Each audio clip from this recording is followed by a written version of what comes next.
श्री गुरु चरण सरोज रज निज मन मुकुर सुधारी। वर्णहु रघुवर विमल जस जो दायक फल चार। बोलिए सियावर रामचंद्र की जय। सिय राम मैं सब जग जानी, करऊं प्रणाम जोर जुग पानी। आइए, हमारे शास्त्रों में हमारे आंतरिक जीवन के जो चित्र दिए गए हैं उनमें एक पात्र हैं जय और विजय। ये जय विजय का हमारे जीवन में क्या महत्व है? प्रत्येक व्यक्ति अपने जीवन में जय चाहता है और जय के साथ फिर विजय। इसका अर्थ यह है कि जय को ही दोहरा दिया गया, पुनरुक्ति हो गई। और लंका कांड में गोस्वामी जी कहते हैं कि समर विजय रघुवीर के चरित जे सुनहि सुजान। विजय विवेक विभूति नित तिन्हि देहि भगवान। जीवन का जो संतुलन है वो विजय के साथ विवेक जब आता है जीवन में, तब जीवन संतुलित होता है। विजय विवेक विभूति। गोस्वामी जी क्या बताना चाहते हैं कि विजय पहले, अविवेक बीच में, अविभूति बाद में। लंका के युद्ध में क्या होता है? जो विजय मिली उसमें कोई पक्ष पराजित नहीं हुआ। वो संसार की जैसी विजय नहीं, जैसे संसार में एक पराजित होता है तो दूसरा विजयी होता है। लंका की विजय का तात्पर्य है कि जैसे शरीर में कोई रोग हो जाए, फोड़ा हो जाए, तो जब उस फोड़े को चीर दिया जाता है, काट दिया जाता है, शरीर स्वस्थ हो जाता है। वो ऐसा विजय का पर्व है कि जिसमें सब लोग भागीदार हैं। संसार में जो पराजय होती है उसमें कोई जीतता है, कोई हारता है, किसी को सुख होता है, किसी को दुख होता है। लेकिन लंका का युद्ध विकृतियों के विरुद्ध विजय का पर्व है। और यही बात गीता में कही गई कि जहां श्री कृष्ण है वहीं विजय है, वहीं ध्रुव नीति है, वहीं विवेक है। क्या तात्पर्य है? यही बात लंका कांड में कही गई। आप देखें, विजय मिली तो जब विजयी होता है कोई व्यक्ति तो वो जीवित प्रतिपक्षियों को दंड देने का प्रयास करता है। हनुमान जी गए, सीता जी का उत्पीड़न उन्होंने अपनी आंख से देखा था, लेकिन आज जब गए वो तो राक्षसियां सेवा कर रही हैं। वो प्रसन्न हो गए, दूर से प्रणाम किया। वो चाहते तो दंड दे सकते थे, यही राक्षसियां थी जो सता रही थी सीता जी को। लेकिन वो कहते हैं कि रावण के भय का इनके हृदय में इतना असर था कि आपके पास रह करके भी आपसे दूर थी, और वो भय का आवरण इनके जीवन से समाप्त हो गया। अब ये आपकी सेवा में लगी हैं तो इनकी सेवा में मैं व्यवधान न डालूं। तो लंका का जो युद्ध है वो प्रतिशोध से नहीं, कृपा से समाप्त होता है।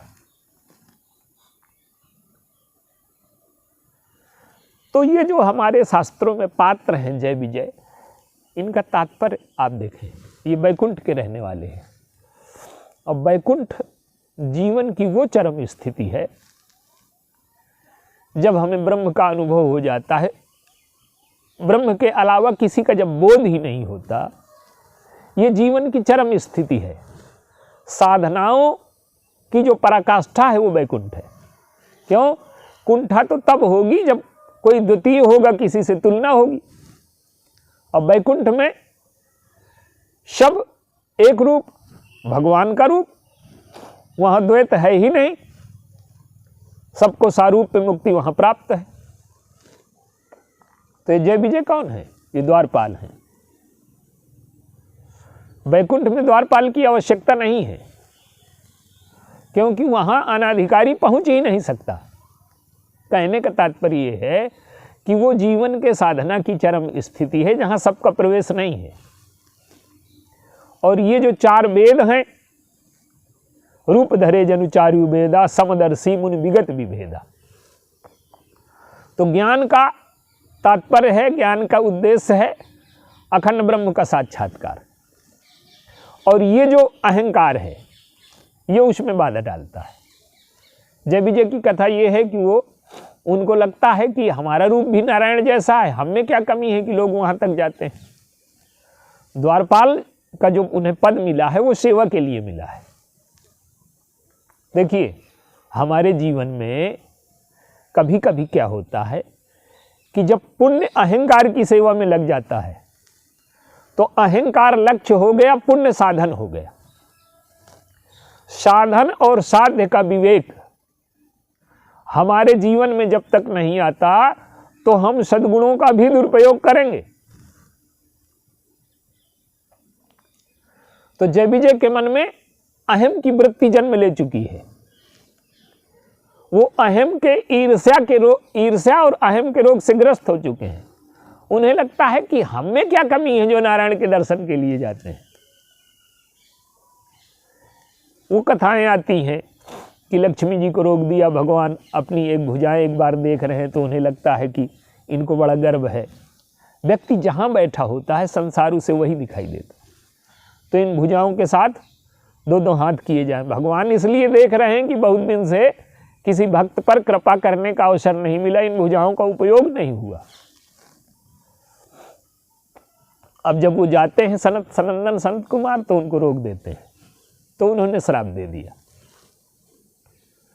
3 जन्म होंगे तुम्हारे। अब देखिए भगवान आए, उन्होंने इनकी स्तुति की, चारों की, सनत कुमार की। वो कहते हैं कि 3 जन्म तो इनके होंगे पर मैं 4 जन्म लूंगा। भगवान हर बार उनसे छोटे बन करके आते हैं। उनको लगता, भगवान कहते हैं कि ये वैकुंठ के द्वारपाल हैं और आपके हृदय का द्वारपाल मैं हूं। अगर आपको क्रोध आ गया तो मेरा दोष है। जैसे इनमें कमी है वैसे मुझ में भी कमी है। आपके हृदय में, आप जैसे महात्माओं के हृदय में क्रोध आ गया तो मैंने द्वारपाल का धर्म नहीं निभाया। तो ये भगवान की करुणा, उनका जन्म होता लेकिन उद्धार के लिए भगवान उनसे छोटे बन करके आते हैं। और एक चीज और आप देखिए, जीवन की जो चरम स्थिति है वहां तक वो पहुंच चुके हैं। अब उन्हें इससे ऊपर कोई जा नहीं सकता जीवन में। जो उनको श्राप होता है उसका तात्पर्य है कि उन्हें अब लघु बनने की साधना संपन्न करनी है। बड़े बन करके जीवन चक्र में जितनी ऊंचाई तक वो जा सकते थे वहां तक पहुंच चुके हैं। देखिए जीवन में बड़े बनने की साधना भी हमें करनी है और छोटा बनने की भी साधना करनी है। और व्यक्ति अगर दोनों कामों में निपुण नहीं होता तो उसका जीवन असंतुलित हो जाएगा। अगर हम बड़ा न बन सकें तो ये हमारी असमर्थता है, और अगर हम छोटा न बन सकें तो ये हमारा अहंकार है।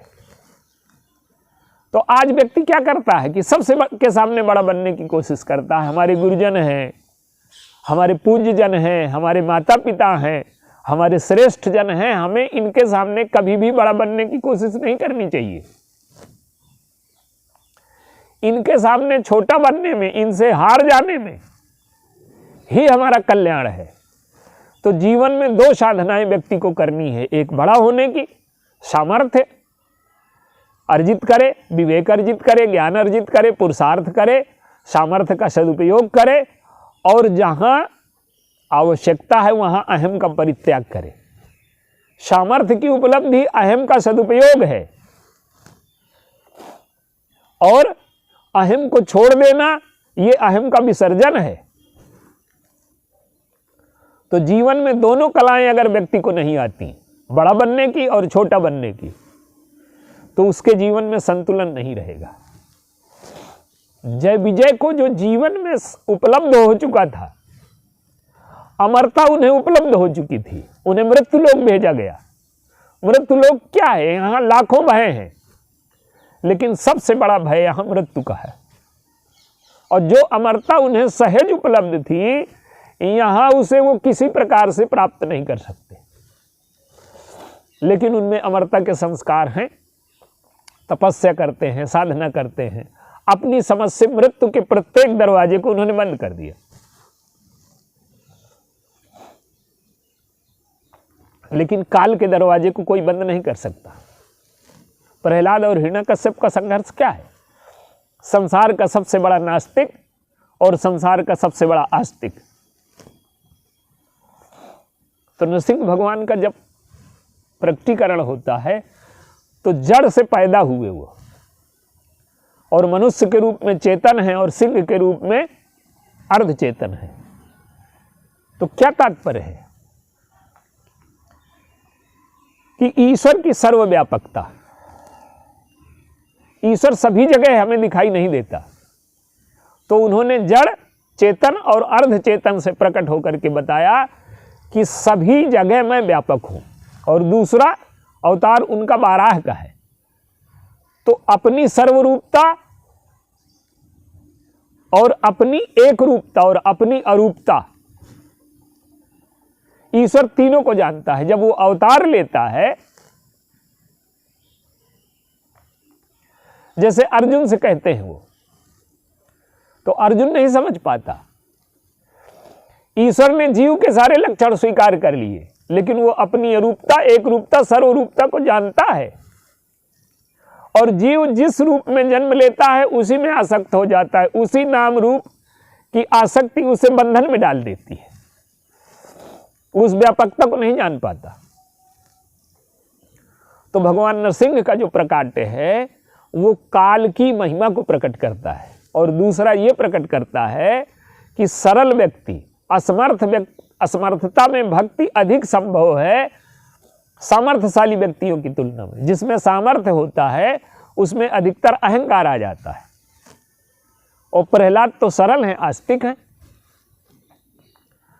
तो ये जो जन्म हुआ, ये सर्वव्यापकता और सर्वरूपता का अनुभव कराने के लिए। जो दूसरा अवतार होता है रावण कुंभकर्ण के रूप में होता है, जय विजय का। हिरण्यकश्यप में कोई अंतर्द्वंद नहीं, उसकी सामर्थ्य अनुपमेय है। रावण में कुछ अंतर्द्वंद है, लेकिन फिर भी ईश्वर को परास्त करने की कोशिश करता है वो अपनी समझ से। देखिए, सतयुग विचार प्रधान युग है और त्रेता में थोड़ा अहम का मिश्रण हो जाता है। शुद्ध सत्व समता विज्ञाना, कृत प्रभाव प्रसन्न मन जाना। और त्रेता क्या है? सत्व बहुत रज कछुरति कर्मा और शब विधि सुख त्रेता कर धर्म। तो विचार के काल में अभेद चिंतन हो सकता है, वहां आप अहम को परास्त कर सकते हैं। लेकिन जब कर्म के क्षेत्र में प्रवेश करेंगे तो बिना अहम को स्वीकार किए कर्म हो ही नहीं सकता। तो भगवान राम ने क्या किया? कर्म करते हुए अहम से हम कैसे बचें। जय विजय का जो पतन होता है वो अहंकार की ही वजह से होता है। तो कर्म करते हुए हम कैसे अहम से बचें, ये भगवान राम ने अपने चरित्र से बताया। द्वितीय जन्म हो गया, फिर तृतीय जन्म होता है शिशुपाल के रूप में, दंतवक्र के। अब इस जन्म में वो अलौकिक नहीं, कोई साधना नहीं करते, कोई तपस्या नहीं करते, केवल एक अलौकिकता है जन्म के समय, वो भी भगवान के स्पर्श से समाप्त हो जाती है। लेकिन उन्हें मुक्ति इसी जन्म में मिली। शिशुपाल को लगता है कि राजसूय यज्ञ में अग्र पूजा स्वीकार कर ली इन्होंने। यहाँ भीष्म जैसे ब्रह्मचारी हैं, द्रोण जैसे तपस्वी हैं, एक से एक महापुरुष हैं। ये कृष्ण ने जो स्वीकार कर ली अपनी अग्र पूजा, ये कृष्ण का अहंकार है। शिशुपाल की दृष्टि में वो धृष्टता दिखाई देती है। लेकिन भगवान का रूप क्या है? वो राजसूय यज्ञ में पत्तल उठाने का काम करते हैं। तो सबकी सेवा उनकी सेवा है और उनकी पूजा सबकी पूजा है। और इस सत्य को जब जीव समझ लेता है तो उसे अंतिम जन्म में ही मुक्ति मिली। तो जय विजय की गाथा का तात्पर्य क्या है? अपने को पतन के भय से मुक्त मान लेना, साधक में प्रमाद का उदय करता है। और रामचरितमानस में रावण के 4 जन्मों की कथा आती है। जय विजय सनकादिकों के श्राप से रावण कुंभकर्ण बनते हैं, शंकर जी के गण नारद जी के श्राप से रावण कुंभकर्ण बनते हैं, जालंधर रावण बनता है, वृंदा श्राप देती है भगवान विष्णु को, और प्रताप भानु और अरिमर्दन रावण बनते हैं। इस कथा का निष्कर्ष क्या है? इसका निष्कर्ष ये है कि अगर सत्कर्म श्रेष्ठ व्यक्ति, सद्गुणी व्यक्ति अहंकार आ जाएगा तो उसका पतन हो जाएगा। और हर बार एक प्रकार के ही असद वृत्ति से रावण का जन्म नहीं होता, प्रत्येक कल्प में मनोविकारों का भिन्न रूप दिखाया गया। और फिर जैसी बुराइयों की प्रकृति है, एक के बाद एक क्रमशः अपवित्रताएं जीवन में प्रवेश करके लंका का रूप दे देती। तो पुण्यात्मा भी प्रमाद से राक्षस बन जाता है, और पतन के भय से मुक्त हो जाना सबसे बड़ी समस्या है हमारे जीवन में। और जब वैकुंठ का निवासी पतन के भय से मुक्त हो जाएगा तो नीचे गिर सकता है। तो हम जैसे सामान्य और साधारण लोग अपने को पतन के भय से मुक्त मान लें तो हमारे पतन में तो कोई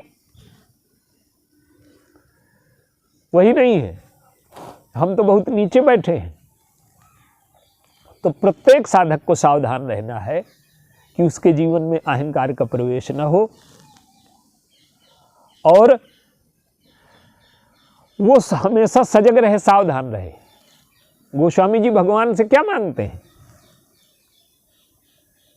शुद्ध की प्रीति प्रतीत मीत की नप, माने शुद्ध से जैसे प्रीति होती है वैसे आप मुझसे प्रीत करें, और जैसे मित्र पर भरोसा होता है वैसे आप भरोसा करें, और नप से जैसे डर लगता है वैसे मैं आपसे डरूं। क्यों? कि जैसे व्यक्ति डरना शुरू कर देता है, पतन के भय से मुक्त हो जाता है, अहंकार से ग्रस्त हो जाता है, तो उसके जीवन में पतन। देखिए, जीवन में आज सबसे कठिन समस्या ये है कि उत्थान और पतन को हमने बाहर की वस्तुओं से जोड़ दिया है, जबकि उत्थान और पतन का संबंध व्यक्ति के अंतःकरण से है, अंतःकरण की अनुभूति से है। हमारे चाहे जितना पैसा हो, चाहे जितना धन हो, चाहे जितना साधन हो, अगर हम अंतर्मन से संतुष्ट नहीं है, तृप्त नहीं है, हम उदार नहीं हैं, तो बाहर के विकास ने हमारे अंदर के विकास को रोक दिया। तो जो विकास की प्रक्रिया है, जो ऊंचाई की प्रक्रिया है, जो उन्नति की प्रक्रिया है, वो अंतःकरण का शुद्ध होना है, अंतःकरण का श्रेष्ठ होना है, अंतःकरण में सद्गुणों का उदित होना है। तो जब हमारा अंतःकरण उन्नति की ओर जाता है, यही जीवन का वास्तविक विकास है।